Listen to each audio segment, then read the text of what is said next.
Okay, good evening everybody. I'm Kunal once more with you, and today I'm going to discuss the significance of Act 1, Scene 3 of Marchent of Venice by Shakespeare. Now, in my previous lectures, I had always discussed about the cause of sadness of Antonio and his two friends and the planning of Bassanio to go to Belmont in order to marry Portia, because Portia was his beloved.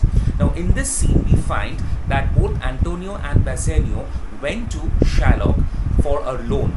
Okay, because Antonio believed that if Bassanio would get a lump sum amount of money, he would be eligible to attend the selection ceremony of Portia at the Palace of Belmont. Without money, he would not be able to attend Portia's conference itself. So he was a little bit worried, and that's why he went to Antonio for the sake of money.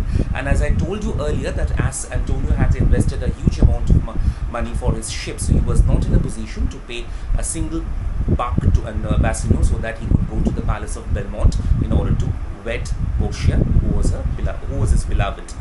Now, so both of them decided to visit Shylock. Now, Shylock was actually the brute, the Jew, and he hated Antonio as well as Antonio hated him. Whenever Antonio met Shylock, he would spit on him and he would use vulgar language.